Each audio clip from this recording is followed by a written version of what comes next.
Déjenme mencionar, hay algunas personas que no escuchan, pero bueno, aquí en la pantalla vemos las direcciones de nuestro sitio web. Ustedes conocen la dirección Facebook y hashtag y la dirección Twitter. No conozco el tuitaje, pero me dicen que es importante.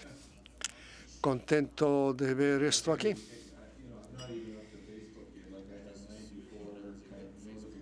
Todavía no hemos llegado a Facebook. Tengo 74 notificaciones. No sé si voy a llegar un día a cogerlas todas. Yo quería mencionar un cambio en el programa, que para mañana en la noche habrá un cambio.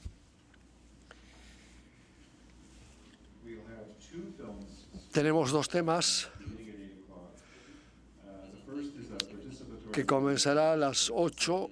Uno es un video participativo presentado por Steven Schur, que estaba en la programación y que tiene algo que ha agregado. Fanny ha traído también un video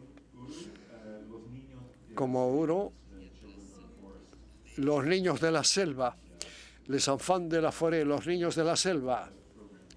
Tendremos un programa rico en contenido con algunos videos mañana en la noche. ¿Cómo vamos a traducir la película? Yo creo que Steven, usted tiene la respuesta, ¿sí? No sé. ¿Son los traductores, si trabajan mañana en la noche? Creo que sí. Sí van a trabajar. La película que dura 1 hora en español con subtítulos en francés. No sé si los traductores simultáneos podrán traducirlo de manera simultánea mañana. Y los extractos por Jorge y yo, solamente en español.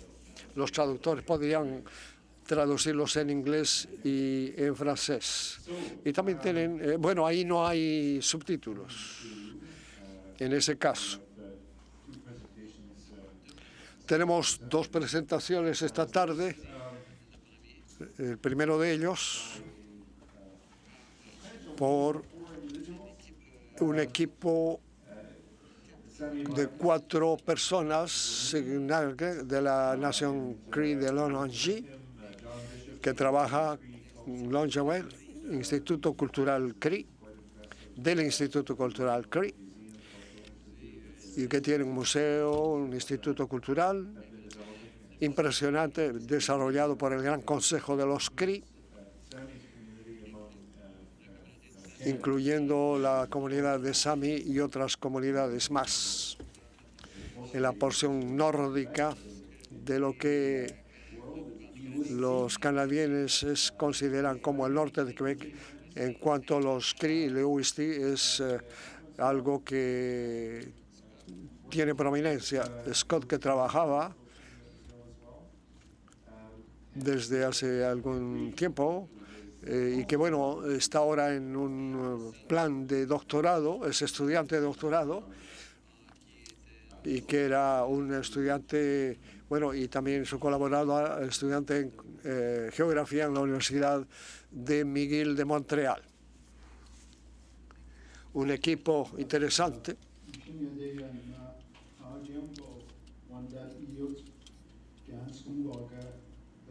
Bueno,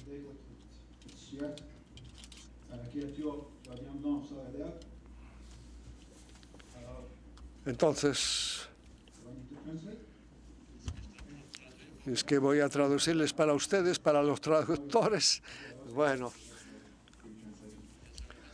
no sé si habría una traducción en Cree, era lo que decía.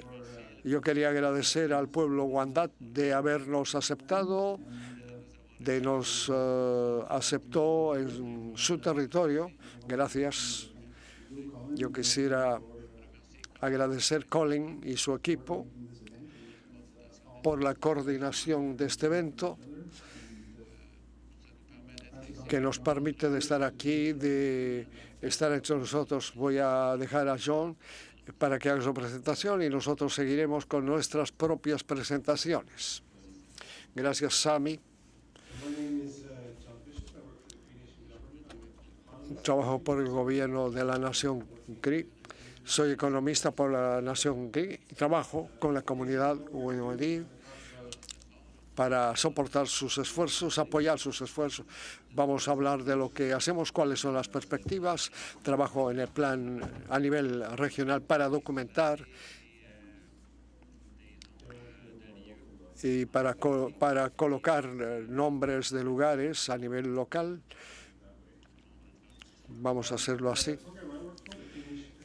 El programa por el que trabajo, el nombre del programa de la Nación Cree, desde diciembre de 2003, es un esfuerzo para establecer una comisión de lengua Cree por Iwischi, una institución que tiene el mandato de salvaguardar la lengua, precautelar la lengua. Es un gran desafío, aunque hay mucha gente que habla la lengua, pero es una cuestión de ser proactivo y para ir más allá de los desafíos. El proyecto está en el hielo, el proyecto del nombre del lugar, en el departamento del aspecto cultural. Son mis consideraciones que están del programa del nombre del lugar, de la historia y de las tierras que tuvo lugar en el año 1900, cuando se habla del territorio del norte de Quebec, sobre el sur de la Bay James y la Davidson. Hay 1000 territorios. Vemos las líneas trazadas. Aquí líneas de las zonas descubiertas por esas líneas de caza. 500 kilómetros. Hay otros lugares para nuevas comunidades. Washasibe, cerca del territorio, cerca de la frontera de Ontario.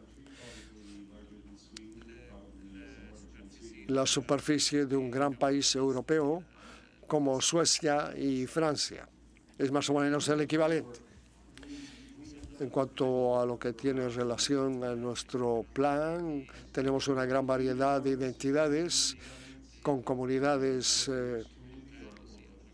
organismos comunitarios, comunidades, trabajamos con ellos, 10 comunidades con entidades. Es para darles una idea de la disposición de los territorios, la distribución, asociación de los cazadores CRIS, que los maestros de caza, que son los que controlan las líneas de caza, un comité de planificación que ha trabajado, que se ha establecido como una reivindicación territorial social, la Comisión Escolar CRI, que establece las normas sobre la lengua escrita, la Comisión Toponómica de Quebec para los nombres, para la determinación de nombres, colocación de nombres, bautizo, representando todos los intereses de todas las comunidades. Cuando establecimos este programa, dimos la oportunidad de 40 años de investigación sobre nombres de lugar. Habían proyectos Creeway en el año 1990 y era importante porque ya habían varios nombres determinados. El proceso, por ejemplo, en un sondeo de opinión, se ha variado en la opinión de la gente sobre la calidad de la transcripción lingüística, la calidad de la atribución espacial, la calidad de la traducción de los nombres, de conceptos CRI, de lo que fue delineado por un nombre, que es lo que significa la Comisión Toponémica de Quebec, que tenía algunas especificidades en cuanto al origen. Es que lo que teníamos correspondía. Y pese a todo esto, la gran mayoría de la gente consultada no volvió a las comunidades CRI. Bueno, hemos hecho muchas investigaciones y ese trabajo no era necesariamente accesible para la gente de las comunidades. El objetivo de ese programa no era solamente de trabajar con esos datos, de construir sobre esos datos, sino de generar maneras, formas de aproximación, de llevar esa enseñanza a las comunidades. La lengua CRI prosigue siendo utilizada para describir el territorio y el conjunto del territorio. En lo referente a los desafíos iniciales, hemos desarrollado un sistema para tener base de datos con muchas transcripciones, con validaciones, con miles de nombres de lugares. Hemos trabajado a través de las fronteras dialécticas en las comunidades y tener una manera de abordar el asunto desde el punto de vista morfológico, la redacción, la escritura, la forma, el contenido. La dificultad que hemos enfrentado era un desafío para llegar hasta un punto para poder comprender lo que se había escrito. Teníamos que comprender lo que habíamos escrito, su significación. No es como trabajar en inglés o en otra lengua de la literatura o donde hay reglas ortográficas, por ejemplo. La gente puede escribir de diferentes maneras, lo que podría ser problemático para darles un sentido a la cobertura. En los años 90, la Comisión Topomímica hizo un repertorio de 90 nombres y trabajando en WANEGI en los años 90, la Administración Regional CRI comenzó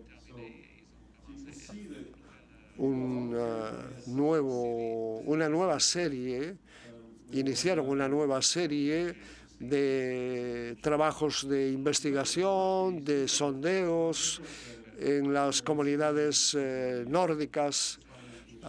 Tenemos aquí dos organismos que se han ocupado de los nombres y era algo que tenían que hacer y había que volver a las comunidades costeras para tener un sondeo de opinión, para saber cuál es la actitud de los miembros de la comunidad, para saber si no habíamos olvidado algo, si no podíamos enmendar errores. Mucho trabajo pendiente cuando se hace muchísimos sondeos sobre el trabajo y con este trabajo en las comunidades CRI. El número de desafíos que tratamos o que con los que trabajamos teníamos necesidad de un sistema que nos podría permitir corregir la ortografía, estandarizar la ortografía, de hacerlo de manera transparente para no perder datos, para no perder el verdadero significado y tratar de no tener lagunas. Si hacemos errores de manera sistemática, podíamos volver atrás y podíamos corregir y luego hacer una nueva evaluación del trabajo.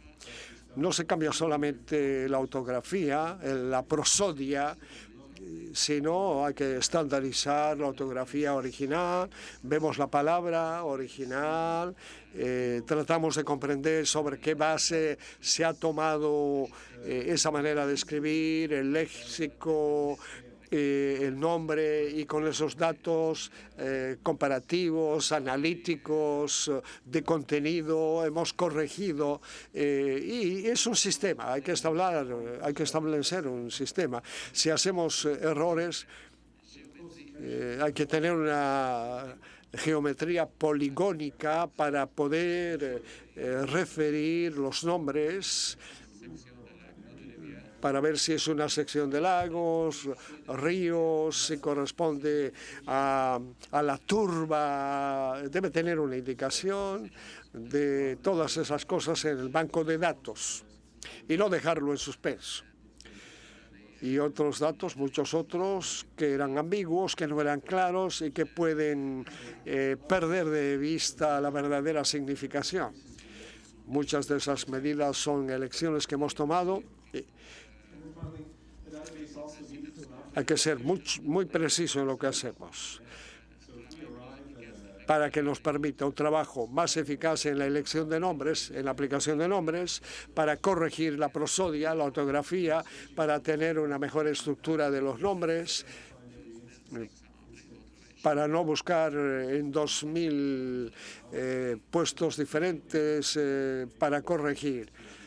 Debemos buscar tener una manera de trabajar eficazmente para tratar de ser más precisos, para crear informaciones precisas, datos válidos que correspondan y para que no haya una pérdida intergeneracional de la lengua, que es muy importante. El banco de datos debe ser flexible para mantener la producción o otros productos que vienen de otras direcciones, para la gente que crea mapas que puedan llevar a su territorio. Vamos a crear un sitio web y también es un problema porque hay un trabajo lingüístico y necesitamos que para crear los sitios web exista electricidad y en algunos territorios no hay electricidad, entonces los bancos de datos no pueden funcionar. Tenemos entonces una gran experiencia, centenas o miles de verbos que no se encuentran en el diccionario. Hay una porción nada más que lingüística, no es solamente una cuestión de cartografía o de ilustración. Tenemos una plataforma y que pese a lo que hacemos en logiciales son gratuitos, no hay costo de utilización de los logiciales que se ponen en el sistema en ordenadores. Tenemos 9.000 más o menos caracteres, informaciones, tenemos una entidad geográfica con una morfología que es clara, establecida. Tenemos un lugar donde la morfología no es comprometida, incluso para las personas mayores. Tenemos un sitio particular, un sitio especial. Hemos hecho un trabajo en Yibugamo, hemos hecho un censo, tener datos cartográficos cuando trabajamos en diferentes lugares, por ejemplo en lugares de casa, donde se espera tener nombres específicos que correspondan.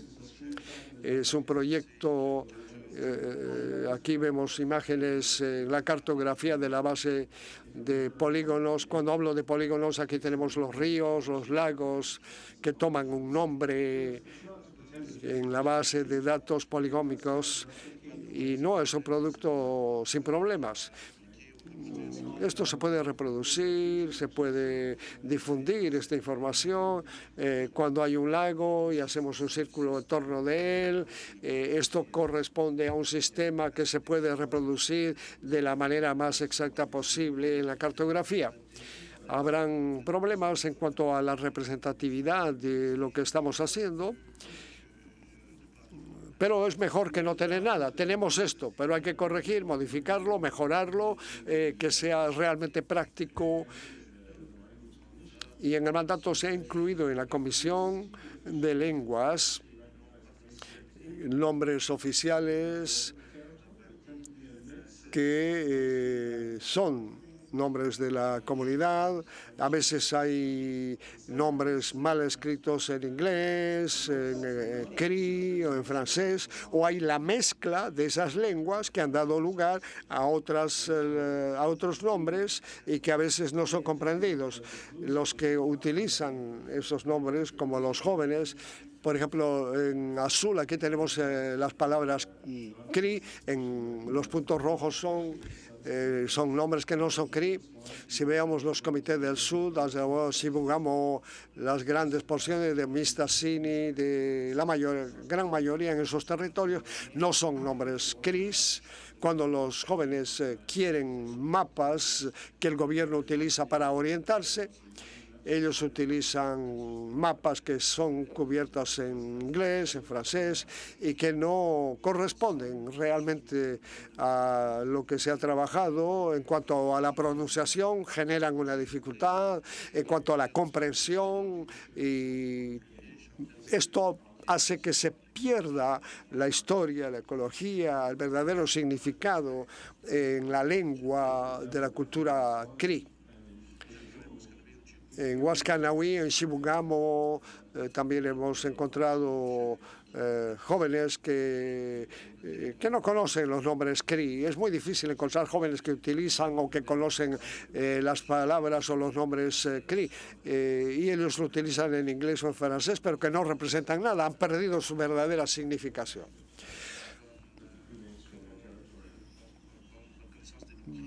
Los Cree, bueno, tienen un cierto conocimiento, pero no muy profundo. Entonces tienen que profundizar con esto de atribución de nombres. Como dije antes, el objetivo es de tratar de tener productos que sean utilizados por los jóvenes, las nuevas generaciones, no solamente para llenar un deseo de tener un nombre, una necesidad de atribuirle un nombre. No, realmente tiene que haber un significado para que se pueda utilizar. Ellos necesitan mapas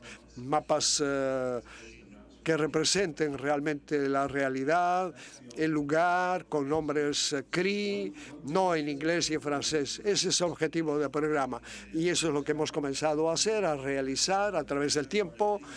Tenemos, por ejemplo, mapas con definiciones claras sobre las zonas de caza y pesca, con nombres legítimos, lo más legítimamente posible en Cree o en lenguas autóctonas, otras que el Cree, pero que son las que mejor representan a la gente, los territorios. La gente está muy entusiasta con este programa, ellos han apoyado este programa y parece que son cosas que les gusta y que van a utilizar con el tiempo, van a acostumbrarse a utilizar esto y que van a cumplir el objetivo que perseguimos. Crear recursos que permitirán a los jóvenes, nuevas generaciones, a aprender el significado realmente de los nombres y a través de los nombres el significado de la importancia del significado de la cultura, de la lengua de los pueblos autóctonos. Voy a ceder la palabra a la siguiente persona.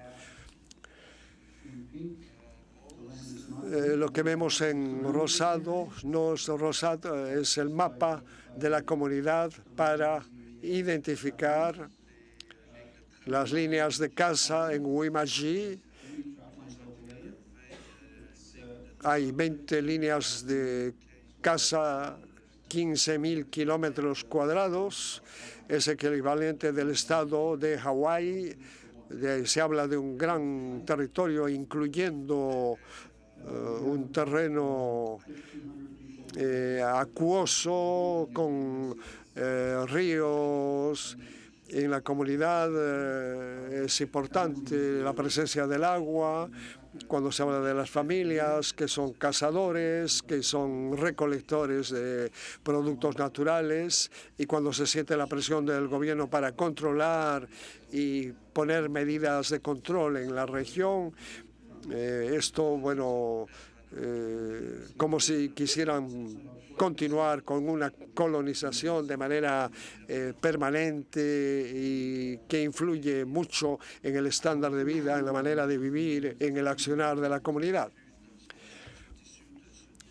En esos territorios, nuestra supervivencia depende de lo que ha ocurrido durante generaciones, ver cómo ellos han cazado, cómo ellos han pescado. 90% de las personas trabajan en empleos de manera permanente al año redondo en la comunidad donde trabajan 46 semanas. Bueno, si están en las minas trabajan la mitad del año y haciendo el mismo salario. En la comunidad, usted viene, no tiene trabajo. Usted queda en la comunidad cuando tiene trabajo. Si no tiene trabajo, abandona la comunidad. Esto es muy claro. y la situación es caótica, como dice aquí Jean. Los conferenciantes son dependientes de la lengua inglesa, una terminología en inglés, donde ese proyecto en Omonji ha creado en respuesta a la juventud para que puedan modificar, cambiar la situación, para que puedan tener nuestra lengua, nuestros conocimientos, nuestra cultura, para que tengan predominancia, que se recupere lo perdido a causa de condiciones de la comunidad. No podemos, ignorar cuáles son las necesidades, los requerimientos que nos alejan de esa necesidad de tener conocimientos ancestrales. Y es el problema, es la pregunta que nos hacemos. ¿Es que debemos continuar en ese trabajo? Yo creo que sí. Aquí tenemos una foto del gobierno a la izquierda, la visión y principios de la gobernabilidad, las responsabilidades del Consejo, denunciar las responsabilidades, poner en evidencia cuál es la situación y lo que corresponde a la comunidad. Una visión que yo creo que naturalmente en este enunciado es un enunciado que hemos tomado para nuestro proyecto y que estamos utilizando para asegurarnos qué es lo que quieren las personas que tratamos de colaborar, de representar y que deben mantener y celebrar en un haz de voluntades en relación al futuro de los jóvenes, es esa la razón de ser del proyecto para la preservación de la población en términos de cultura y de lengua. Y aquí todas las personas que están implicadas en el proyecto. Y arriba, en la parte superior, tenemos el Comité sobre la Cultura, gente tradicional, la gente mayor, la gente de mi edad, más viejos, y tenemos también los jóvenes que están implicados, el Centro de la Juventud, gente de la comunidad, y la comunidad donde yo trabajo, y la cultura y bienestar social. Yo superviso ese departamento con jóvenes y hasta cierto punto estamos implicados con el Departamento de Justicia para que nos ayuden, nos colaboren en nuestro programa de formación para darnos directivas, para conseguir financiamiento y tener trabajo de asesoramiento, como dijo John, escuelas, colaborar con nuestras escuelas, la formación, la difusión del trabajo que se realiza, tener los instrumentos, los útiles para que podamos tener un punto de vista retroactivo. Hay estudiantes de verano, por ejemplo, o empleos de verano, y toda la gente que participa en esos programas a nivel cultural. Vemos que hay una necesidad de comunicación, de traducción, de interpretación del significado de todos esos nombres. Nuestro objetivo es el proyecto debe terminar en el 85% de este proyecto debe terminarse en la lengua cri para preservar la lengua y la cultura. Y la traducción para ayudar a Caterina y Jean-Biev, que también nos van a dirigir la palabra aquí. Ellos también tienen una contribución importante que hacer. Vamos a distribuir atlas, libros, materiales escolares, mapas que van a ayudar a los estudiantes que van a tener necesidad. Y es un proyecto que tiene base en la localidad de Montgy y vamos a trabajar en el futuro a nivel familiar con líneas de casa, de Talimán y vamos a continuar con nuestros objetivos tratando de alcanzar lo que nos hemos propuesto. Vamos a tener que controlar en la comunidad la información para que esta información sensible no escape a la comunidad y que vaya a beneficiar más bien a las compañías.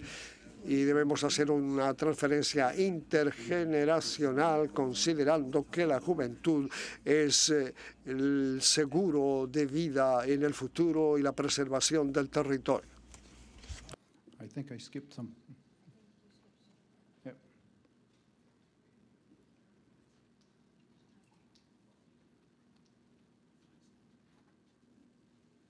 So I'll skip ahead here. Voy a saltar aquí un punto. Bueno, no sé si les voy a presentar bueno, presentaré todo sin cambiar las diapositivas. Bueno, tomó un año más o menos para prepararnos. En julio nos encontramos con Sinclair y su mujer Irene. Y nos encontramos con ellos, nos reunimos muchas veces y empezamos las sesiones de grabación, 6 días de grabación, lo que ven aquí en estas fotos. Y después de estas sesiones de grabación, yo tomé las notas y habían algunos alumnos con nosotros y se hizo la grabación. Nuestra amiga Beverly trabajó como voluntaria, traductora con los estudiantes y la edición sonora no se terminó todavía. Vamos a volver a trabajar acerca de esto más tarde y Jen le va a dar unos ejemplos para decirlos a qué punto hemos llegado ahora.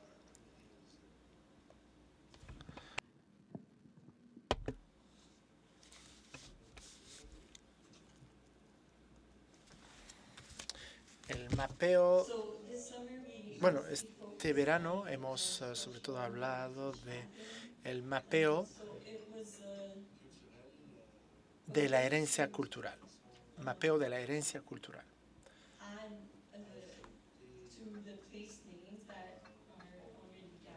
Vemos aquí los nombres de lugares y se trata de completar la información con historias grabadas. Se grabaron historias acerca de las líneas por donde iban los indios antes, transportando sus canoas, donde iban a cazar, a pescar sobre los ríos, los diferentes pequeños ríos, las montañas, también los valles. Esto sirve para darles una idea de lo que tenemos aquí. Entonces, existe un proyecto en 2009 que fue realizado por la Universidad McGill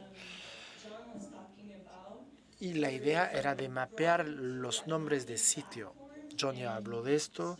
Se trata de insertar los nombres en una cartografía. Y hay historias que fueron grabadas en Wamungji con la comunidad, con el maestro de la línea de trampas para los animales. El problema con esta plataforma es que esto ya no es bueno. Es un sistema demasiado antiguo. La idea es de poner al día el sistema y con Google Earth hemos podido visualizar las historias, los relatos.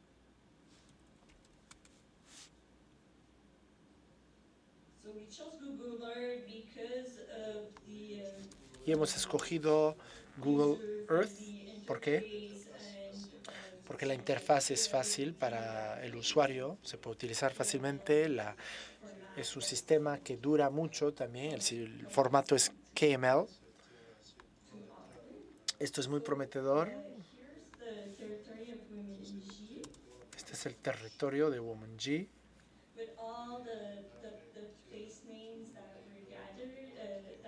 Y con todos los nombres de sitios a partir de 70 estudios, los cuales fueron mencionados por John.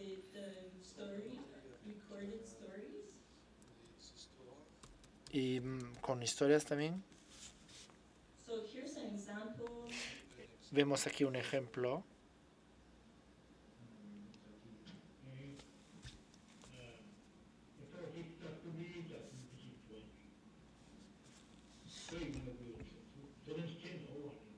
Idioma tradicional indígena.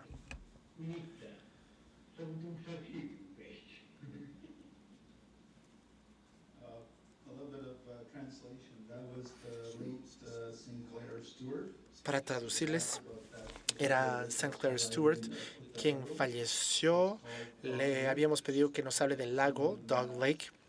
Vemos ahí a la flecha. Cuando alguien viajaba de manera tradicional con raquetas en invierno,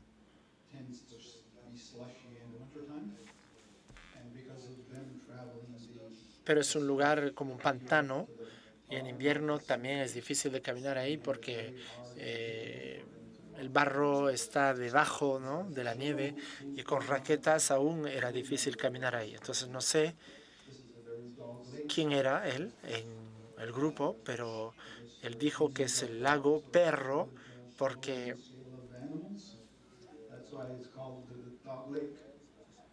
a nosotros no nos gustaban mucho los perros y es por eso que lo llamaron esto el lago Perro o de los perros.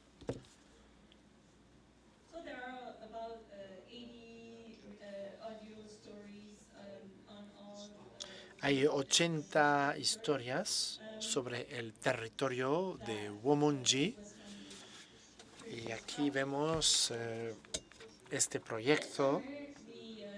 Este verano hemos decidido, bueno, no es una decisión, pero hemos decidido trabajar acerca de este trabajo, continuar trabajando acerca de esta línea de captura de animales para el trampeo, ¿no? No la cacería, pero el trampeo, la captura de animales.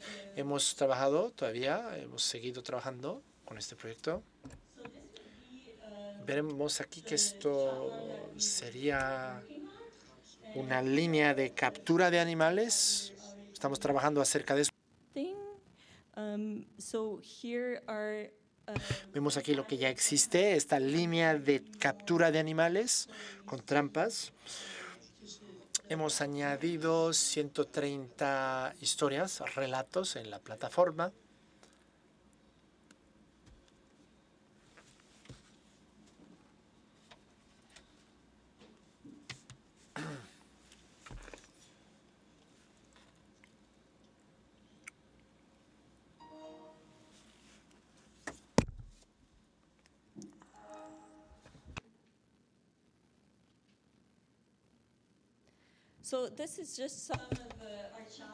Entonces, vemos aquí los desafíos. Yo pienso que John ya les habló de los desafíos técnicos que podemos enfrentar en la comunidad trabajando con una base de datos. Hay que organizar datos. Hay diferentes fuentes de información. Algo muy importante en Womongji es que hay que poder controlar la cosa localmente. Uno tiene que ser propietario de la información, quedarse con la información. Un desafío es el poder trabajar con diferentes niveles de confidencialidad, ¿no?, para asegurarse de que exista información confidencial. Solo la familia tiene que poder tener acceso a la información. Por eso que trabajamos con Google Earth y nada está en línea por el momento. Tenemos diferentes niveles de privacidad, de confidencialidad. Hay diferentes niveles que tienen que estar puestos en línea, pero hay zonas que deben ser públicas, otras donde se debe respetar la privacidad. Hay desafíos de accesibilidad y de sostenibilidad también para la información y tenemos que enfrentar eso. En Womunji hemos tenido la experiencia de la plataforma precedente. Esto se hizo muy viejo y queremos insistir en que esto fuera accesible para el maestro de la línea de captura y su familia. Hay que respetar las tradiciones CRI tradicionales y las competencias tradicionales de los CRI, del pueblo CRI. Entonces hemos tenido mucho placer trabajando en esto este verano. Nos dio mucho placer. El maestro de la línea de captura de animales, ellos se entusiasmaron, él y su mujer, y desde el año 2008 han visto el mapeo y el mapa. Y se realizó mucho trabajo cerca de las orillas, pero en el interior de las tierras no había mucho trabajo que se hizo. Se grabaron a veces algunas palabras e historias. En CRI, por ejemplo, vemos aquí una declaración de una estudiante, una alumna, después de una grabación que hicimos en junio. Ella subió eso a Facebook y la sorpresa es que ella puede escuchar la voz de su abuelo que murió y él estaba hablando de un lugar con mucha luz, la iluminación de los corazones. Se trataba de este relato y luego podemos concluir.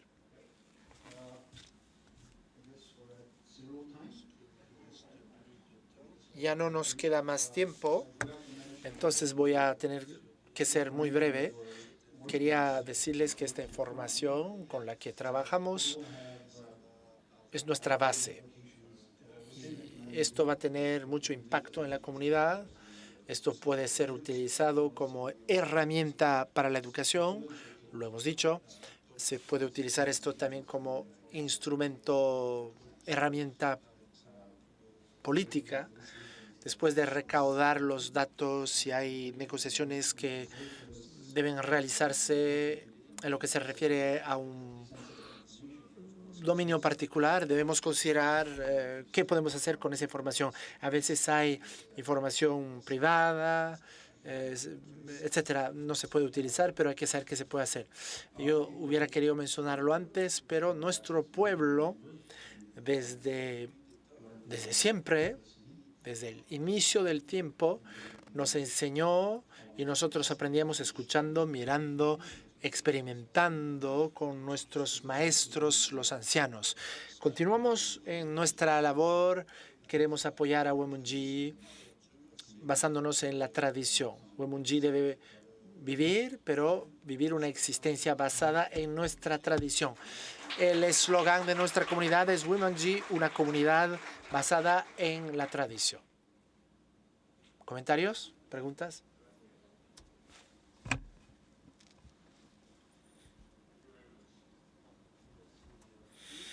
Muchas gracias. Hay muchos datos que son más visibles. Hay dos tipos de proyectos casi o muy complementarios. Hay una parte más bien definida, algo más escrupuloso, con el nombre de lugares. Y del otro del otro lado de la medalla es que hay elementos más personales, más emocionantes, ¿no? A veces hay quizás información menos exigente, menos minuciosa, pero por el otro lado hay elementos más exigentes, más escrupulosos. Entonces, lo emocional y lo más estricto, minucioso, ¿no? Se puede crear una fusión, una armonización de los dos tipos de datos, si es lo que queremos hacer. El contraste entre el trabajo se refleja en la presentación, en las ponencias también. El trabajo que yo hago está en armonía con todo lo que usted mencionó. Hablamos con la gente todos los días, escuchando sus historias. Es solamente la manera de cómo se presentan. Es el tema, ¿no? A veces uno trabaja a nivel regional y otros trabajan siempre en la comunidad. A veces uno tiene el lujo de poder trabajar en el terreno de manera continua. Lo que quisiera yo es continuar a desarrollar una plataforma con el matrimonio de los dos elementos. Una plataforma comunitaria para la región y también un elemento comunitario básico, con un elemento de complementariedad entre ambos. Entonces, con videos, fotos, otro tipo de información que se podría subir en la plataforma. Algo, es decir, con la contribución de diferentes comunidades.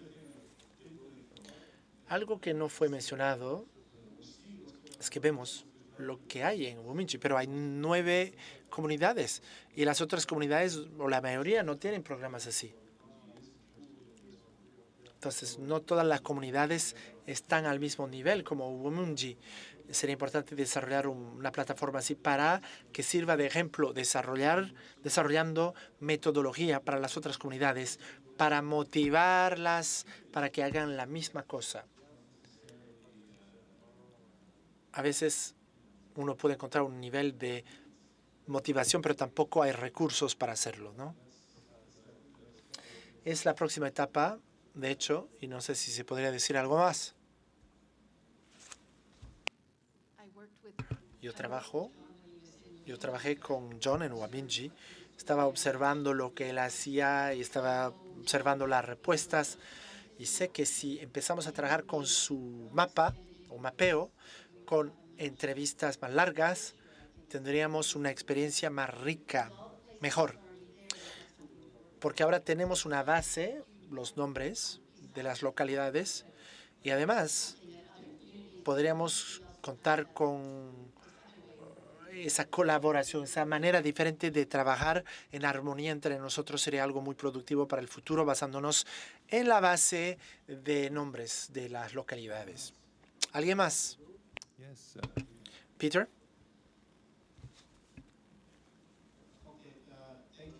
Muchas gracias por su presentación, su ponencia. Yo podía ver un vínculo con el mapa que yo le mostré antes de 2008. ¿Se acuerdan? Ustedes hablaron de 2008. Pero nosotros ni siquiera llegamos a ese nivel. Es muy interesante. 2 preguntas. Primera pregunta. Han utilizado Google Maps, ¿no? Google Earth Map. Bueno, para nosotros queremos utilizar nuestro mapa para que fuera una herramienta para reemplazar los mapas actuales para la negociación. No sé si han podido hacerlo.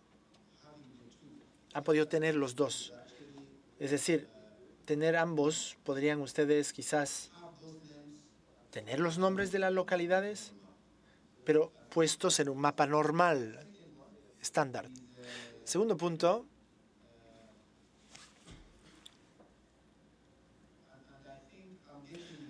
Pienso que es lo que entiendo de lo que ha dicho la nueva generación, los jóvenes.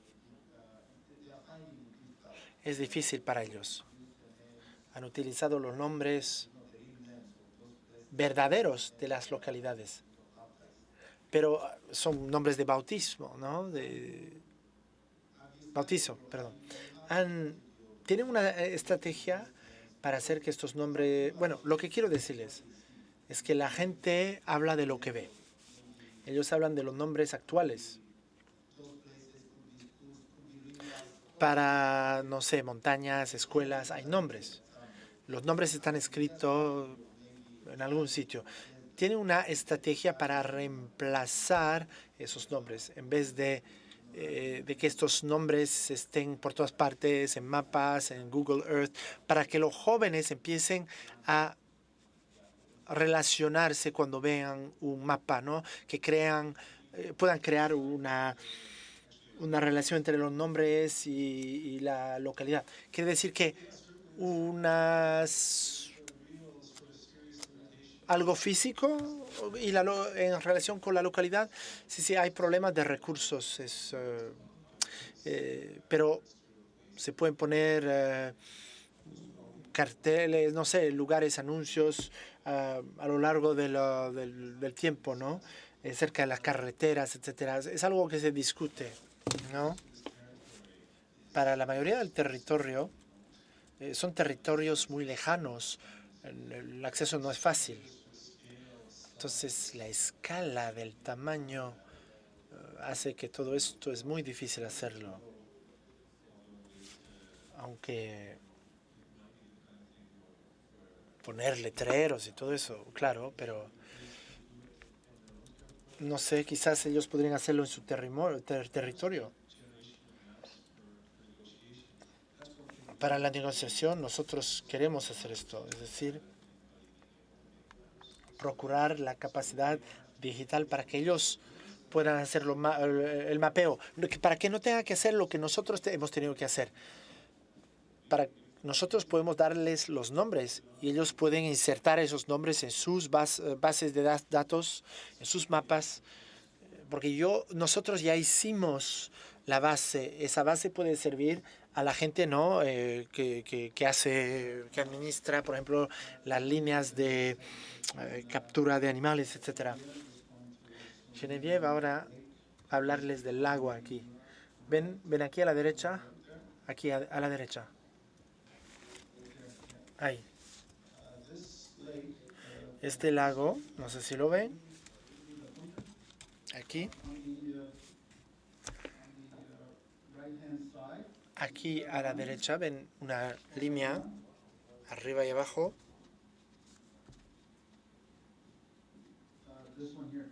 Aquí. Vemos aquí una carretera y lo que ven aquí, en general, es la única vía moderna, la única carretera que existe ahí. Nuestra carretera o nuestro sendero tradicional está ahí. Ahora, ustedes hablan de que hay dos ejemplos aquí que podría utilizar aquí en este momento, estos letreros. Es McGill.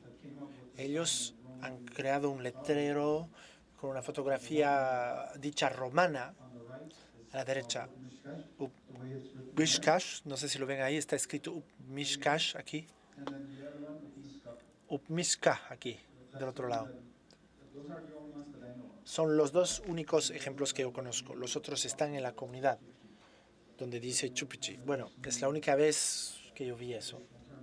Los términos utilizados en el terreno con letreros, etcétera. Es una posibilidad, se puede hacer. Acerca de la estrategia, el utilizar esta plataforma, nosotros pensábamos que sería mejor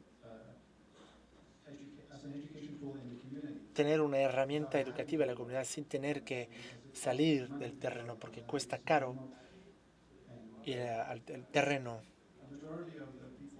La mayoría de la gente que trabaja hoy trabaja utilizando las carreteras modernas, no son las tradicionales. Es por eso que hacemos este proyecto, porque queremos registrar estos caminos ancestrales para que el conocimiento no se muera, para que la gente de la comunidad sepa dónde está esto. Es una herramienta educativa, no solamente para la escuela, pero también para los que hacen captura de animales, caza, pero también para la gente que registra la información. Esto ayuda a las familias. No solamente es una familia. Hay 2 o 3 familias de cazadores, los que están en las líneas de captura de animales, etcétera. Y Genevieve les puede responder. Simplemente quería decirles que acerca de su pregunta, utilizar Google Earth o más bien utilizar unos mapas dichos normales. Utilizamos Google Earth para visualizar las historias relacionadas con los nombres de sitio. Ahora hay diferentes puntos y utilizamos los nombres de localización. Utilizamos mapas para registrar los sitios, mapas topográficos, y siempre tenemos que hacer malabarismos para saber qué utilizar, Google Earth o no. Utilizamos todas las herramientas para crear mapas y también utilizamos mapas de base topográficos para saber dónde están los nombres de lugares. Nos queda tiempo para un último comentario, creo, o pregunta, antes de volver a Australia, a fin que podamos tener lo suficiente de tiempo para continuar. Hay 3 manos levantadas ahora. Sí, la mía. Tengo una pregunta rápida. Muy bien, adelante. Bueno, vamos a clarificar. ¿Hay alguien que quiere plantear su pregunta? Por ejemplo,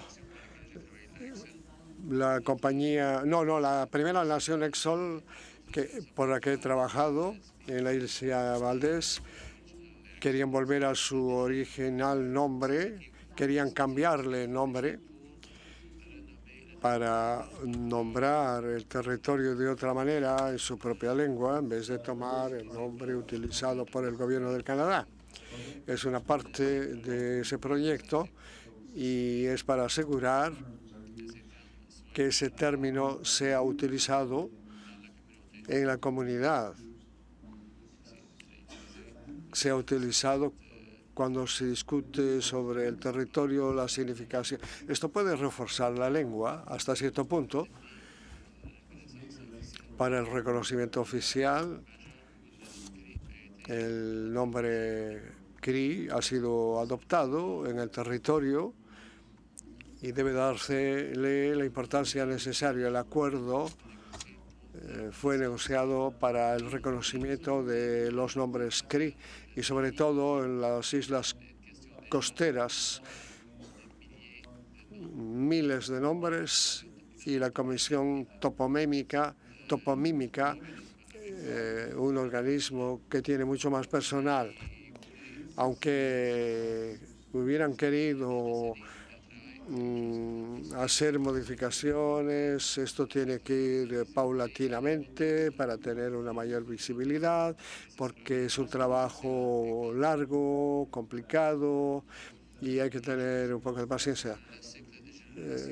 Agregamos ciclo de generación de mapas con la ayuda del gobierno en un acuerdo con la provincia, aunque es para que se reconozca ese nombre, y deberán transcurrir decenios para tener mapas con nombres CRIS. Y no sé cuál es la situación institucional en Columbia Británica. En Quebec va a necesitarse de muchísimo tiempo para llegar a nuestros objetivos.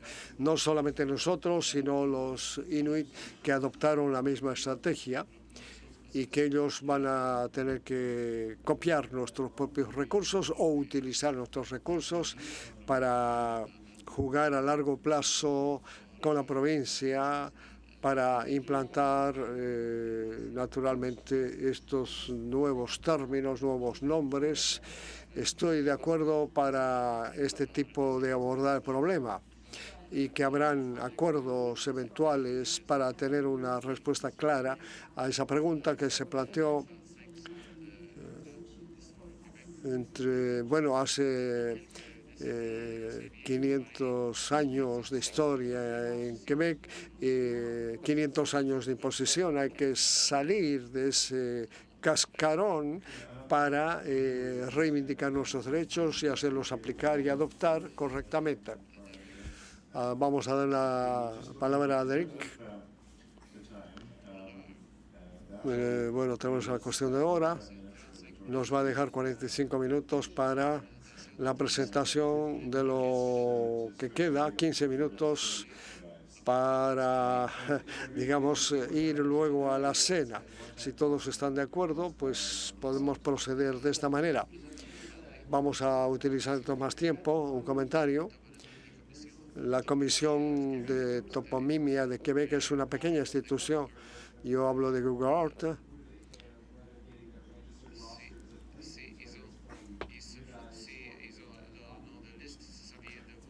Bueno, a ellos no les importa o les importa poco que eso venga de ustedes o de la Comisión de la Toponimia. Los nombres es importante que sean reconocidos. La procedencia en realidad no sé si tiene realmente importante cuando se presenta a la Comisión. La Comisión va a tratar de aplicar, digamos, acuerdos. Es que los traductores han escuchado, yo creo que sí. Bueno, estaba correcto. Sí, es una curiosidad, nomás quisiera saber que hicieron un trabajo enorme, ¿verdad? Quisiera saber si esos puntos que hicieron, si todos los que están ahí están titulados a nombre de la comunidad, en el caso de ellos, ¿no? Es los territorios que han tomado los puntos, si es perteneciente al pueblo, lo que mencionaba, ¿no? En el caso de nosotros, que hicimos un trabajo de eso, hemos tenido problemas por entrar, recuperar nuestros territorios, que no son, ya no pertenece a nuestros, pertenece a propietarios ganaderos. Y nos crea un problema de entrar y hacer un punto que pertenece al territorio Isur. Quisiera saberlo si eso también es esa, o tienen todos títulos.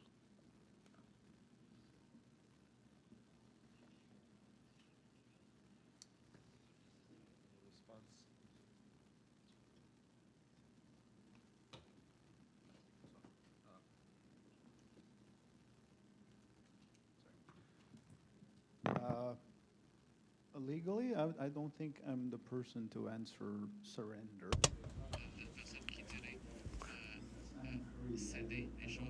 Bueno, no se trata de ceder cosas. No creo que he cedido yo de ninguna manera. Y lo que han cedido mis ancestros, el territorio que fue inundado y malogrado, es así que me lo han explicado. Las cosas que no han sido tocadas no han sido cedidos.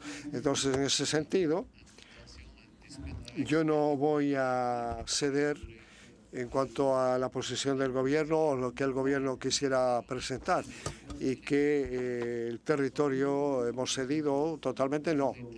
Todas las tierras, lo que no se mencionó es el marco del régimen jurídico en cuanto a tierra se refiere. Nos concentramos más sobre las informaciones tradicionales, lo que nos pertenece, tanto no como individuo, sino como comunidad, como sociedad comunal. Eso registra todo. En tanto que podamos, vamos a mantener esa posición porque es una sociedad oral. Hemos perdido un poco de reconocimiento. Con el uso, claro, hemos ido perdiendo plumas. Nuestra historia remonta a la época glacial. Hay gente que ha mencionado la megafauna, que remonta a 12.000 años más o menos. Y he aquí las cosas que quisiéramos hacer, emanar, sacar y ponerlas en evidencia en esos mapas que podrían ser distribuidos y que representaría un conocimiento al este de ese lago que ven ustedes aquí. Se habla de un gigante que quería matar a nuestra gente y ha matado a algunos de los nuestros, y los sobrevivientes han abandonado la región para encontrar a los otros y han vuelto y han utilizado sus poderes de saber, conocimientos espirituales para localizar al gigante y matarlo, y lo han hecho, lo lograron. La colina se llama, la traducción literal es Atostashkovek, la columna de gigante, Atostashkovek, la columna de gigante, porque lo han cortado en pedacitos al gigante y han hecho una especie de pirámide y nos muestra pues una columna de carne amontonada. Bueno, esto es algo que nos han dicho. Hay otra colina que se llama Le Chaudron del gigante, es el sartén del gigante. Y hay alguien que fue a la colina y la rodearon y la mantuvieron como prisionera y entraron con una linterna en pleno día y que parece, bueno, parece del interior, viendo del interior, parece que fuera un sartén. Esto es para asegurarnos que nuestra presencia en ese territorio va a continuar. Esto va muy lejos por fines políticos, naturalmente. Si puedo agregar una metáfora por la descolonización, matar el gigante, un caníbal, y hacer un montón de sus carnes, luego de haberlo descuartizado y haberlo destruido completamente, hacer una columna con sus carnes y sus huesos. Bueno, cuando están en un territorio de comunidades minoritarias,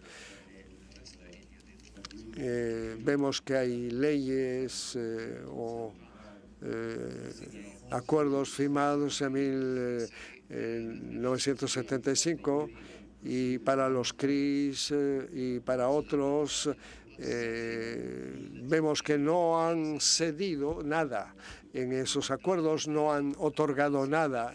En la convención de la Bay James, aparte de los territorios inundados, mantienen sus territorios y es una lucha sin cese, sin desmayos. Lo importante de ese paisaje cultural es a nivel político importante, muy importante, y retomar aquello es importante para los territorios como los CRIs.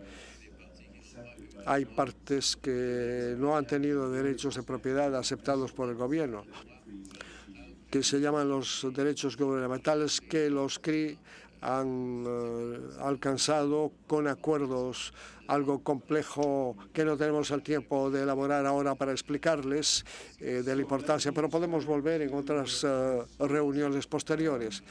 Vamos a volver a otro grupo, la de Torres. Creo que será un panel importante, interesante, de la Universidad de Concordia, Annette Thomasin, candidato al doctorado en la Universidad McGill y que trabaja con la Universidad Nacional de Australia. Os di que es un residente de Torres, es un lugar magnífico, un lugar que tiene mucha arena, que es un masivo, es el asociado de ANIC, dicho de paso. Es una región con arrecifes de coral, con un paisaje marino incomparable, un arrecife corales marinos y que se encuentran al centro de una larga historia de pesca comercial colonial y hace parte de luchas insulares del estrecho de Torres,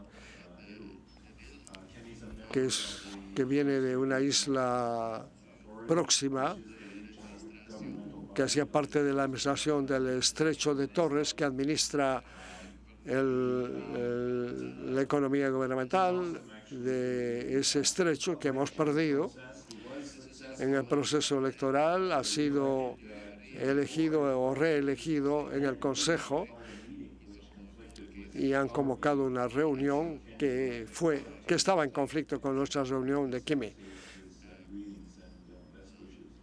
y que tuvo que anular y bueno, han enviado a sus salutaciones, sus saludos Y aquí tenemos a alguien que puede representar a los insulares del estrecho de Torres. Entonces dejo la palabra, le dejo hablar en principio.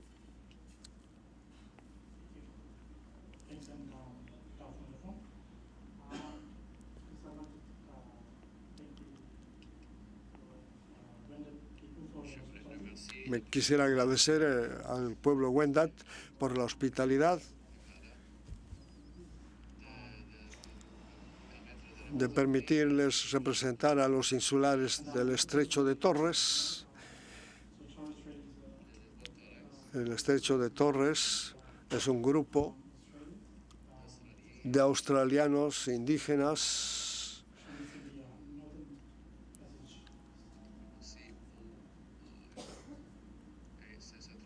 y se encuentra en el pasaje del norte.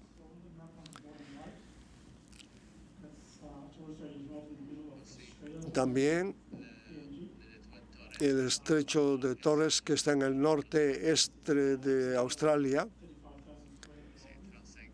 35.000 kilómetros cuadrados de superficie, que consiste en una región con una zona este, la zona occidental, el noreste y las islas centrales. Las islas centrales en el centro,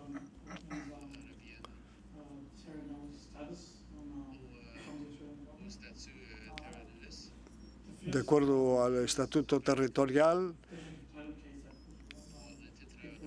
en cuanto al título de autóctonos, a la denominación de autóctonos, vienen los que proceden de esta región, de la parte oriental,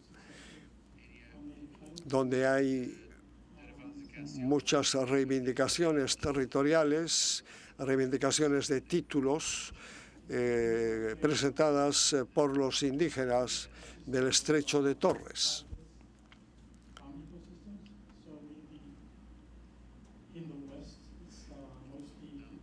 En el oeste, la región del oeste, hay sectores marinos, hay islas de coral en el centro y también una región volcánica.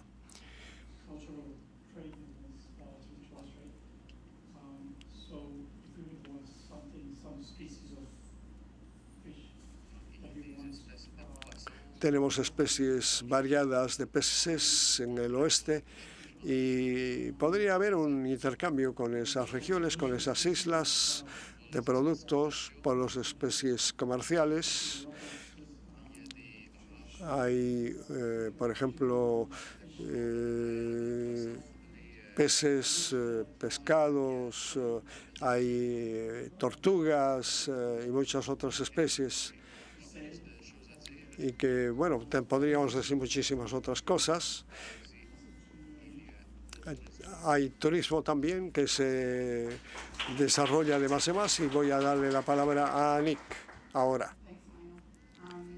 Gracias, Lainon. Quisiera yo agradecer al pueblo Wendat que nos ha recibido aquí y quisiera... El color es raro, el ecosistema de lo que se acaba de hablar, los peces, la región.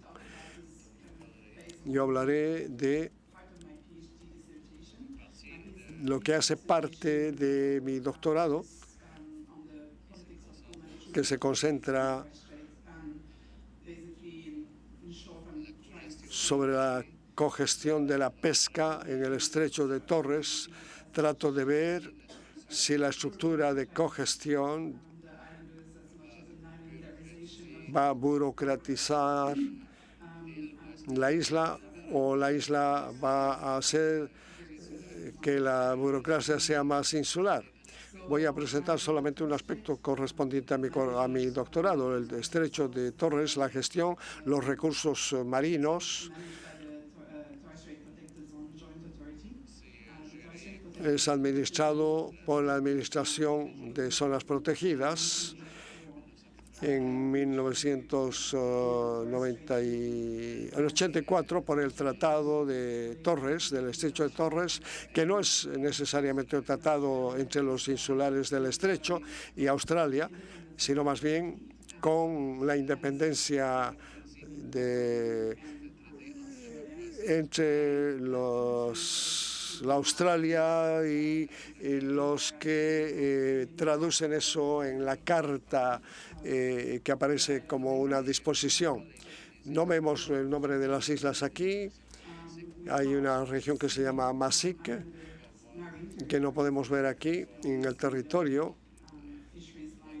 No vemos solamente vemos solamente las zonas de pesca y todas las jurisdicciones inherentes y que tienen relación con la burguesía y Australia. El Tratado de Torres, del Estrecho de Torres, ha dado un primer mandato. Se dice que es el más importante para hacer que sea una zona de responsabilidad. Aquí están los recursos, más pequeño. El objetivo principal de la zona protegida es de convertirla en zona protegida y reconocerle una forma tradicional con los habitantes tradicionales autóctonos de la región del Estrecho de Torres. Zona protegida y la autoridad conjuntamente.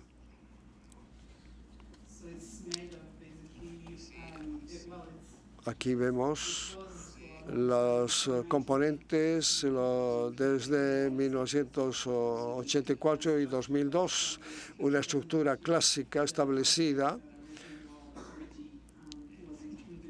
y la autoridad está implicada en todos los procesos, los comités, hace parte del comité de decisiones donde se toman las decisiones en la administración. Y la Commonwealth y el Ministerio Federal de Pesca toma todas las decisiones y esta autoridad se ocupa del Estrecho de Torres. Es el único organismo donde se toman decisiones y hay el organismo también avisor y que hacen parte de la otra estructura, de esta estructura, digo yo, hace parte de la estructura consultativa.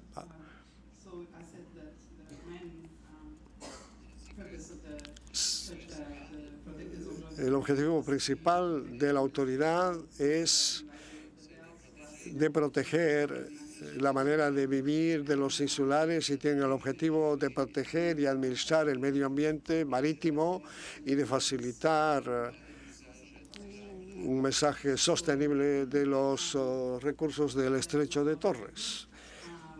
Parece esto muy bien, muy interesante.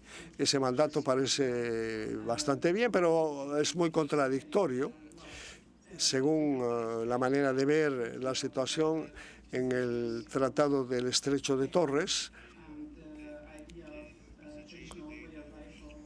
donde tenemos ideas sobre la manera de vivir de los autóctonos, pero no hay una buena definición convenable, adecuada. Yo he visto el código de la isla Marcel, Manuel viene de ahí, y es ahí donde vemos la aplicación de estos acuerdos o tratados. He tratado de ver lo que se ha hecho en términos de gestión, de administración, de pesca en esa isla en particular para tener una idea clara sobre ese tipo de vida tradicional. Marseille es una pequeña isla arenosa del Estrecho de Torres, 65 millas cuadradas y 3 metros arriba del mar, y los cambios climáticos es importante para ellos. ¿Y qué otra cosa podemos decir?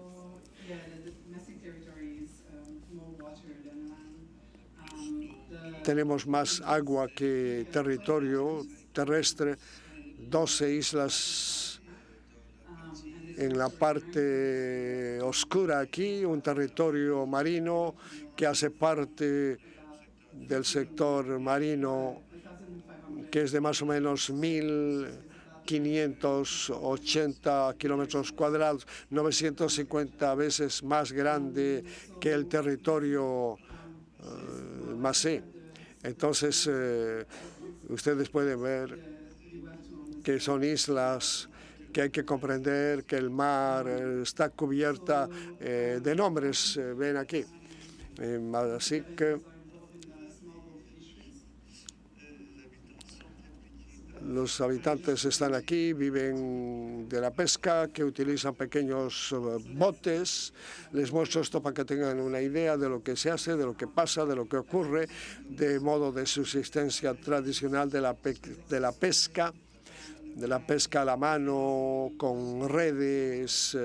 Podía ser hecho a partir de pequeñas canoas, chalupas, a 5 metros del litoral. Los barcos comerciales hacen también la pesca comercial y llega al mismo lugar que la pesca tradicional, la pesca industrial. Es una gestión artificial para los habitantes. Ellos van al mar a buscar su modo de vida, viven de la pesca, van a ir a buscar, por ejemplo, peces para tener algo que comer, algo de poner en la mesa. Y también hay un medio comercial de subsistencia. Si se vende eso, la cola, por ejemplo, de peces vendido y la cabeza va a ir a la familia para que puedan alimentarse. Es una manera muy rara de hacer la gestión administrativa de esto. Es una pesca multiespecies donde la gente trabaja con recolección de conchas y van a buscar otras especies. Los de la isla Masí van a trabajar con la pesca en el territorio, en su zona y en otros lugares en la parte oscura aquí. Es bastante amplio, mucho más amplio de lo que se ve aquí. La parte más pálida es la zona compartida con otras comunidades Ero y como del otro lado. Las islas Masíes, la pesca ha sido desarrollada y ha mejorado en los últimos años. Como dijo John aquí, el modelo que es una economía, un modelo híbrido. Yo voy a mostrar esta diapositiva. Esta es la diferencia entre la pesca industrial y la pesca tradicional de subsistencia, ¿no? De camarones, pesca de camarones. Da la impresión de que es una isla industrial. La economía híbrida es una articulación, una combinación de participación tradicional, el Estado, el mercado, la pesca industrial, un sector de la economía y que están en la intersección de lo comercial, lo tradicional. Por ejemplo, hay diferentes programas que se llaman desarrollo comunitario, que era una forma de explotación de un mínimo garantizado con un trabajo costo-beneficio, pero no es verdaderamente eso. Los que están implicados en este programa, que tratan de beneficiar de los resultados, que trabajan a veces a tiempo parcial, algunas horas por semana, y hay islas que organizan eso para que puedan tener una semana completa de trabajo, una semana libre, una semana completa de trabajo, con gente que estaría en ese programa, que tendrían un plan de trabajo para poder pagar sus necesidades y si necesitan beneficios suplementarios, se les dará un trabajo suplementario para que los niños puedan ir a la escuela, para que se puedan comprar un automóvil, para que puedan comprarse un refrigerador. Van a favorecerles con algunas horas de trabajo en la pesca de subsistencia y alguna vez en la pesca industrializada. Y también durante las ceremonias de celebración la pesca está representada, pero no hay una economía realmente muy bien implantada en la isla y que funciona de manera un poco caótica. Hay dos comercios únicos que están en la isla y una compañía eléctrica que también está en la isla, y la mayoría de gente que tienen, digamos, carreras, ocupaciones horizontales y que combinan con diferentes tipos de trabajo en la pesca u otros oficios tradicionales. Alguien que trabaja por una escuela que puede recibir un suplemento de salario garantizado. En ese sistema económico la isla ha perdido varios programas. En este momento vemos que no se ha mejorado mucho la situación, y cuando los precios no son buenos hay una influencia en la economía. Hay menos trabajo. Cuando se captura una mayor cantidad de peces, esto va a cambiar el resultado para tener un salario de base. Cuando la meteo influye también en la pesca, esto va a influenciar también automáticamente en la distribución de salario. Había un sistema estático en la región desde los años 1900. Era un plan que ayudaba a los habitantes para comprar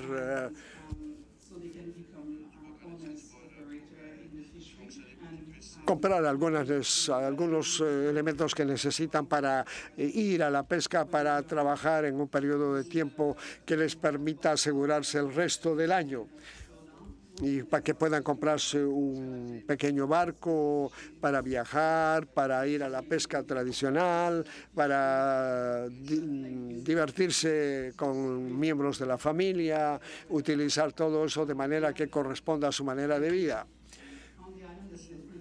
En la isla, esas diferentes perspectivas, esos niveles de pesca son deseables. ¿Hasta qué punto?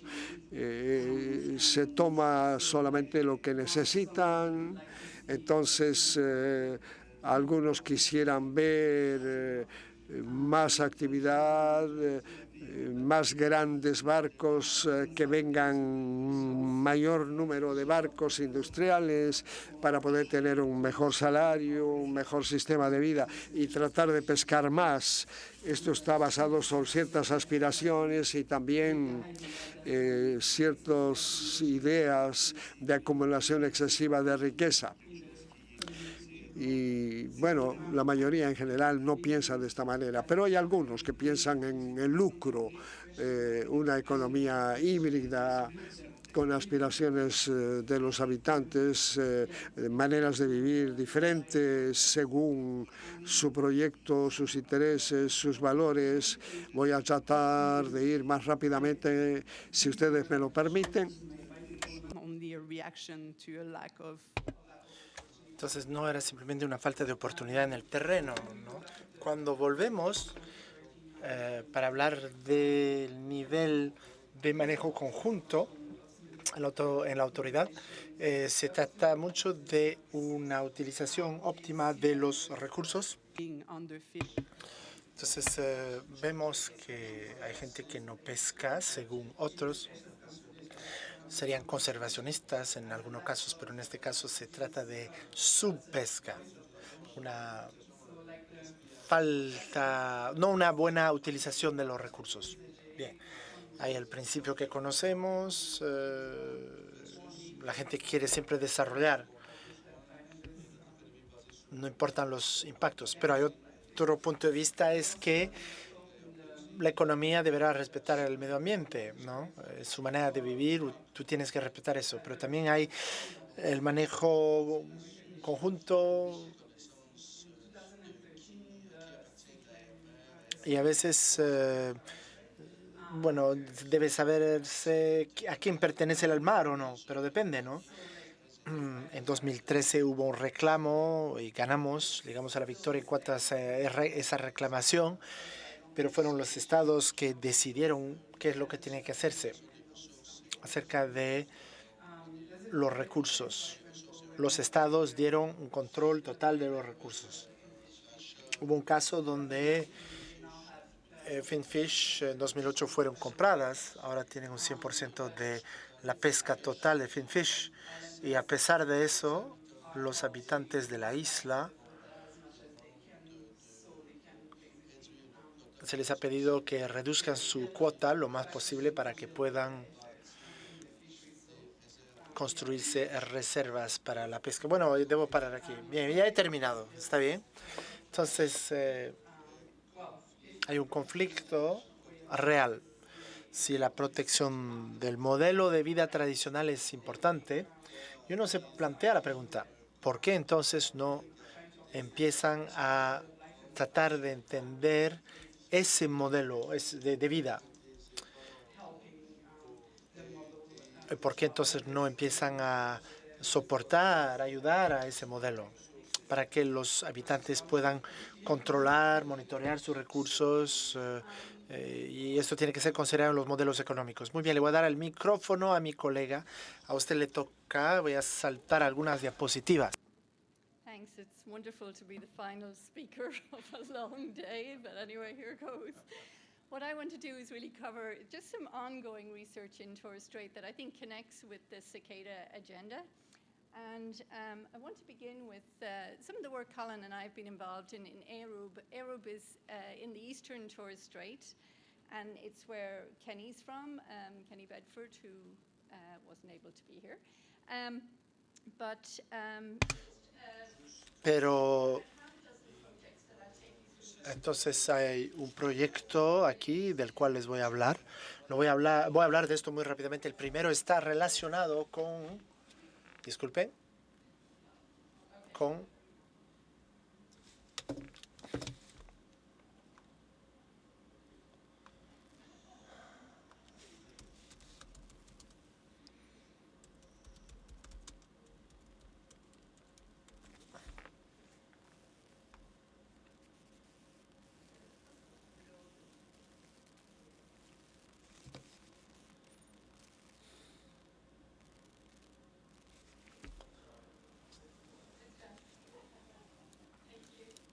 muchas gracias. Entonces yo quiero muy brevemente hablarles de lo que hemos hecho yo y Colin estos 20 últimos años.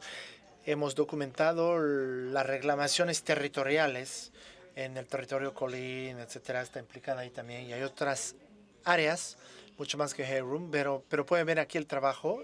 Vemos aquí Arup. Vemos otra foto más cercana de Arup. Hay mucho más territorio marítimo que terrestre. El trabajo que hacemos tiene que ver un mapeo de muchas regiones, muchas zonas, con interconectividad y consideraciones de manejo. Y David Toner también hay un sistema para la regulación. Hay que saber cómo manejar bien los territorios de manera adecuada. Un manejo adecuado de los territorios es importante. Y este programa contribuyó a la creación de Arup, ERV. Entonces se trata de reconocer el territorio. Hubo una iniciativa en 2005 y también una reclamación en el año, una reivindicación en el año 2010. Vemos este trabajo aquí, diferentes elementos aquí que tienen que ver con este sistema. Este tema tiene que ver con el hecho que el espacio tiene que ser visible. John lo ha dicho esta mañana. Se trata de tomar los títulos, ¿no?, para los pueblos indígenas, focalizamos en esto para los pueblos indígenas. La visibilidad, mayor visibilidad es muy importante. Otro proyecto, yo estoy involucrada ahí. Quiero trabajar con las mujeres, con ERUB. Queremos documentar. Debemos también reapropiarnos su conocimiento del territorio. Es una labor magnífica porque esto desafía, cuestiona muchos conocimientos actuales. La actividad de pesca de las mujeres es el grupo más constante de pescadores. Esto está basado en datos, entrevistas que yo realicé con muchas mujeres sobre ERUB. La pesca es una fuente de proteínas muy fiable. Las mujeres van a ir a... Bueno, trabajan con una mayor variedad de especies que se dice en la literatura. Utilizan también más tecnología y utilizan diferentes sitios para la pesca. Según la investigación, parece que hay un 88% de ellas que van a pescar una vez por semana, 43% de ellas pescan todos los días o casi todos los días. Muy interesante esto porque más de un 50% hacen pesca para razones comerciales. Si miramos el mapa rojo de pesca, las mujeres realizan pesca y a veces no están en las listas, pero comprende, solamente gracias a las entrevistas que hemos podido saberlo, porque esto no está en las estadísticas oficiales. Entonces, el conocimiento está separado según el género y es muy importante ir a buscar este conocimiento. Y hay muchos tabús, rituales, supersticiones acerca de la pesca y este tipo de actividades en el mar, ¿no? Muchos tabús. Diferentes motivaciones también para las mujeres cuando se trata de pesca. Hay también la economía híbrida. La pesca es una fuente de ingreso suplementario, ¿no? Para renta suplementaria. Esto también cumple con obligaciones familiares. Muy importante para las mujeres porque para ellas es importante conversar, tener amigas, ser creativas, trabajar con nuestros colegas, entre las camaradas, ¿no? Trabajan y hablan.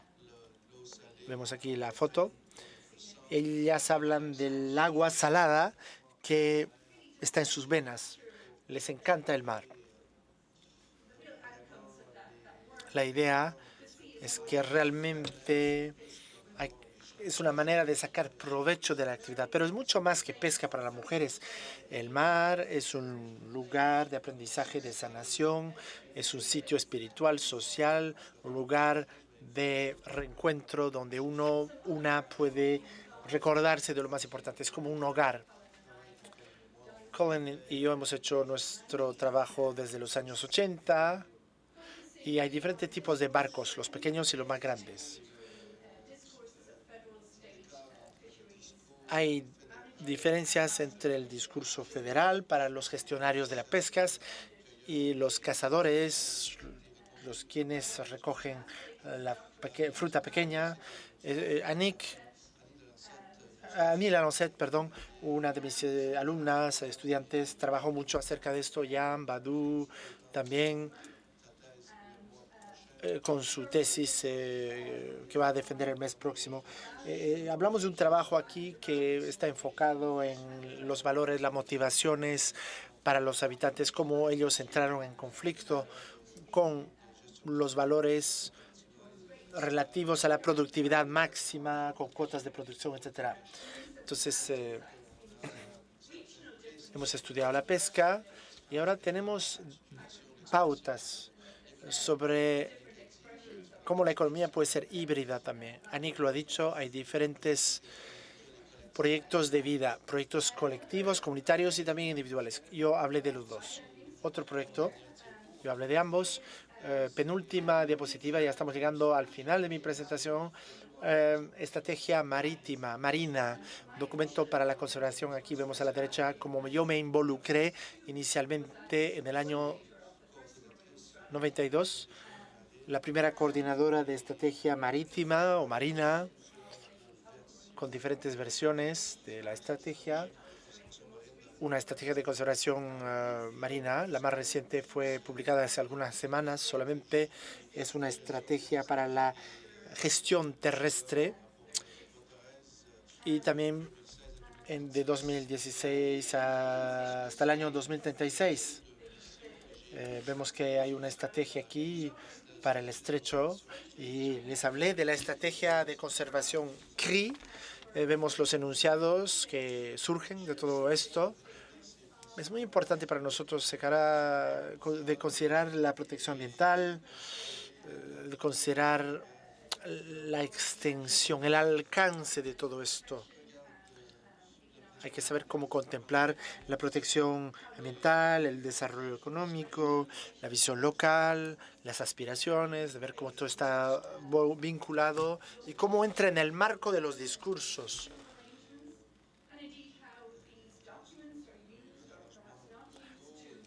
Y todo esto para Torres y la estrategia, es decir, que hay que saber cómo los documentos están o no utilizados.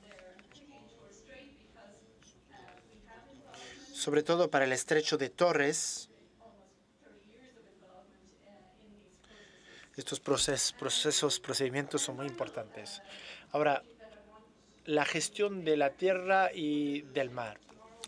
El último proyecto del cual voy a hablarles ahora es que nosotros hablamos del acceso número 5, es decir, que nosotros hablamos mucho de la tierra y del mar en Australia, en el estrecho de Torres en particular. Esto es muy importante.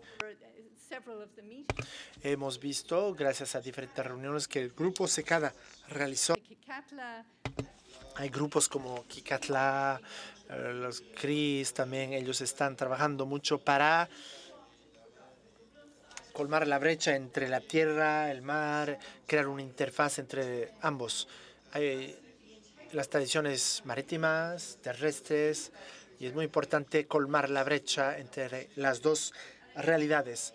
Hay que pensar de manera armoniosa. Hay pueblos que solo piensan en su territorio y claro, hay muchos obstáculos en diferentes jurisdicciones, pero pienso que podemos salir del paso, contornar esos obstáculos y hablar de manera más universal.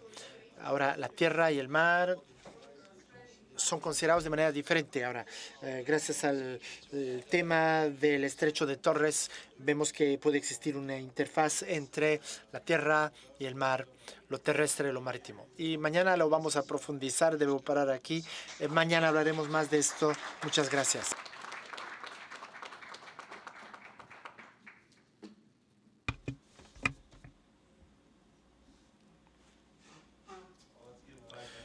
Entonces, 5 minutos para las preguntas y los comentarios. Nico.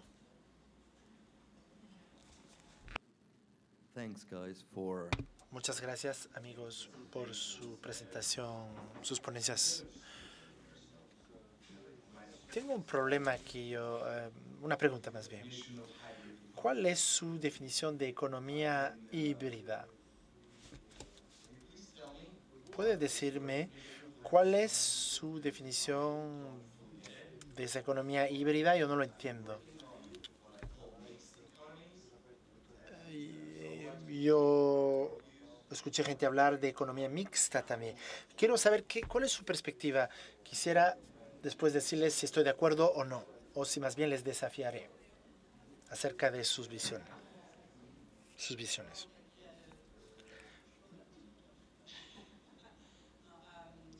Aunque siempre le dé mucha importancia a la forma. Respuesta. Muy bien. Mi definición proviene del trabajo de John. Entonces, básicamente, trataba de ver cómo podemos reconocer que el sector habitual o de las costumbres, ¿no? El sector tradicional no estaba examinado por el gobierno. La idea es de volver a recalcar la importancia del sector tradicional.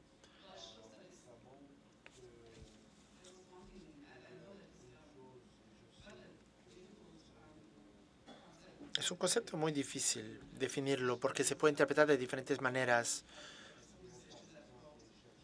Según algunas investigaciones, se dice que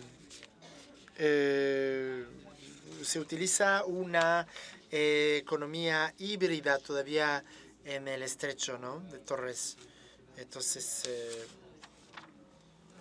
se trata también de economía puramente capitalista, según algunos. Pero yo pienso que Francisci y Howard Murphy, que en Australia, que han dicho que se trata de autonomía relacional, es decir, que básicamente hay pueblos indígenas que han escogido un tipo de articulación según sus necesidades. Entonces no se trata de asimilarse enteramente a la economía de mercado y los diferentes sistemas que los diferentes gobiernos neoliberales han propuesto o adoptado, ese tipo de trayectoria. Entonces se trata sobre todo de un sistema donde, bueno, hubo un ejemplo. Es decir,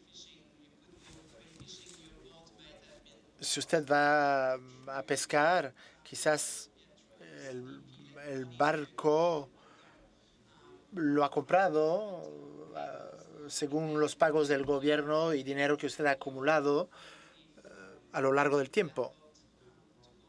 Y usted va a tomar ese bote para ir a pescar. Y ese barco, ¿no? Y usted va a vender el pescado y puede utilizar el beneficio para que fuera invertido en el sistema tradicional. Se puede considerar a nivel individual, pero también a nivel comunitario, pienso. No sé si estoy respondiendo a su pregunta, honestamente. Es como una conversación con 3 personas. Se está refiriendo al trabajo de John. ¿Puede responder a la respuesta de Nicole antes de tener la respuesta? Me encantaría, Nicole. Yo le podría mandar informaciones acerca de la hibridación económica. La economía híbrida tiene que ver con las economías existentes en comunidades indígenas, donde hay una mezcla del sector privado, del mercado y del sector público. Entonces, la manera hegemónica de pensarlo es que ignora la presencia del sector que no es el mercado. Entonces, trata de entender el trabajo de la economía como si fuera una interacción entre estos 3 sectores, sin ignorar el papel fundamental de lo que antes se decía era la economía precolonialista, pero no. Es la economía precolonialista que todavía está aquí, que influencia la manera como la gente va a comprometerse, involucrarse con el Estado y el mercado. Y entonces, ¿por qué se utilizan los diagramas? Pero es una abstracción, ¿no? Pero le muestra cómo estos 3 elementos van a siempre interactuar de manera constante.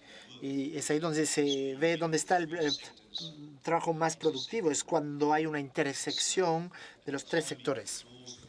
Es una economía basada en conocimiento indígena, tecnología indígena, normas, estándares indígenas, pero que entra en interacción con mecanismos del mercado al mismo tiempo y con la regulación del Estado y con el apoyo estatal de la actividad económica.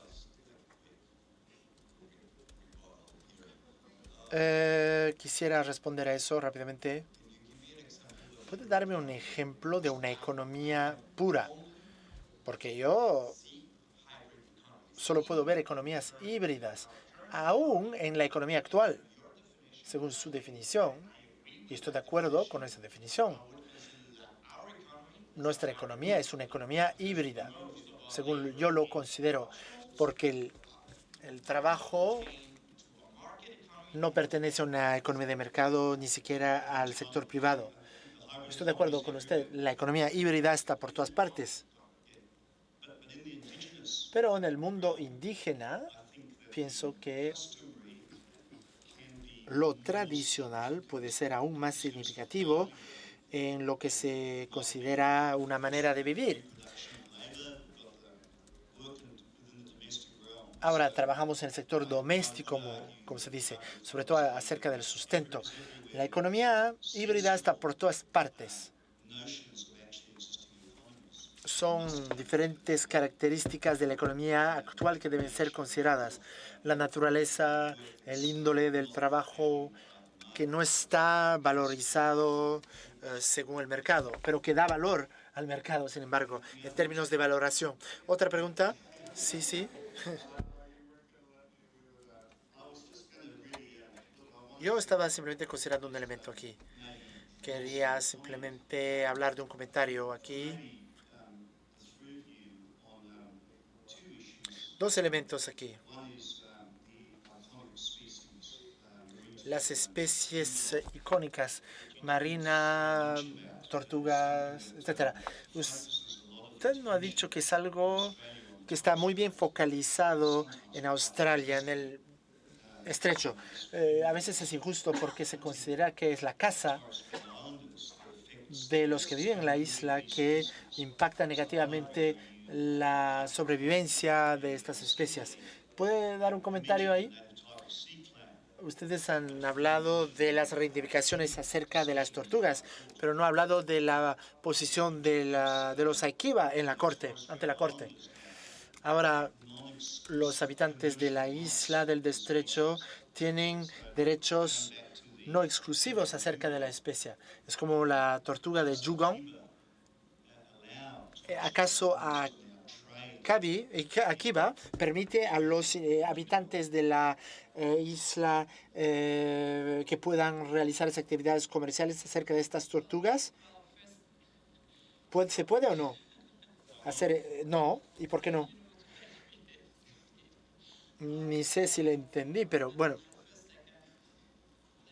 Primero, las reivindicaciones marítimas aquí va, claro, pero esto no cambió nada acerca de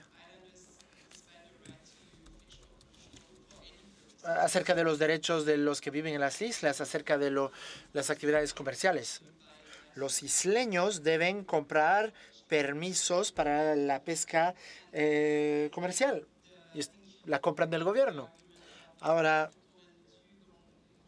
el argumento acerca de las tortugas y el yugong, esto tiene que ver con las convenciones internacionales. Hay la obligación de Australia. Ellos están obligados de proteger las especies marinas, ¿no? Y esto no va a cambiar nada. Akiva no ha cambiado. Según mi entendimiento, no cambiaron. También hay un problema con la ley. Quizás un problema de resbalón. Ahora, hay unos deslices, ¿no? Ahora, ¿acaso la gente tiene derechos comerciales acerca de la tortuga y yugong? Sí, pero hasta que los isleños decidan tener un caso de demanda, un caso bien articulado ante la Corte de Australia, Corte Suprema. Pero ahora, digamos, se dice que cazar a las tortugas no está bien. Ahora,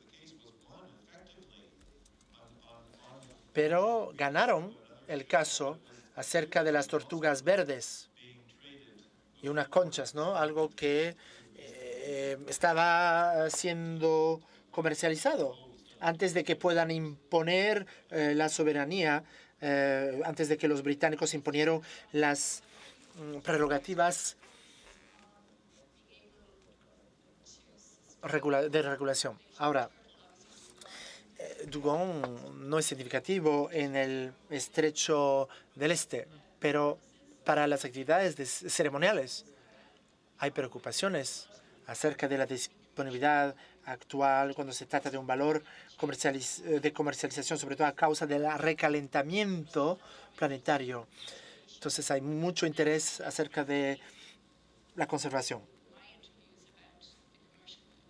La gente habla menos del elemento de comercialización. Para dar seguimiento aquí rápidamente, ¿por qué estoy planteando esto? Porque lo que es claro es que hay casos por ejemplo, aquí va ante la Corte Suprema, es que existe el potencial para los isleños que ellos puedan ir a buscar compensación por pérdida de especies, como por ejemplo el yugón, las tortugas marinas, porque pero la ciencia nos dice que cazan pocas especies, que no hay mucho impacto sobre la desaparición de las especies. El clima, por ejemplo, otros problemas realmente son más responsables de su desaparición. Entonces, ante la Corte, los isleños podrían controlar todo lo que tiene que ocurrir en el estrecho. Jurídicamente las prácticas pueden ser más difíciles a realizar, pero también es importante que podríamos empezar a implementar un discurso más transparente para saber qué es lo que está impactado en cuanto a las especies, para saber cuál es el alcance del impacto en cuanto a lo que se utiliza en el estrecho. Y hay otros impactos también, ¿no? Hay la caza, pero hay también turismo y el cambio climático, etc. 10 para las 6. Nos queda 10 minutos para simplemente hacer un poco de ejercicio aquí. Quiero agradecer a los panelistas. Muchas gracias.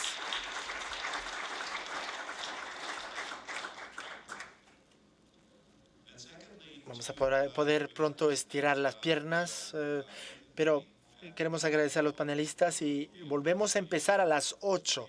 A las 8 tendremos una ponencia fascinante y podremos ver algunos productos. Es decir, hay el proyecto Power the Lands, que implica los Atikamekw, nuestros socios de indígenas Atikamekw, y también hay Ariela Orbach y Thora Herman, Catherine Potvin también. Ya se refirió al proyecto antes, ¿no? Hoy. Entonces, nos queda tiempo para ir a cenar. Es una cena ligera, supuestamente, y volvemos a las 8. Muchas gracias.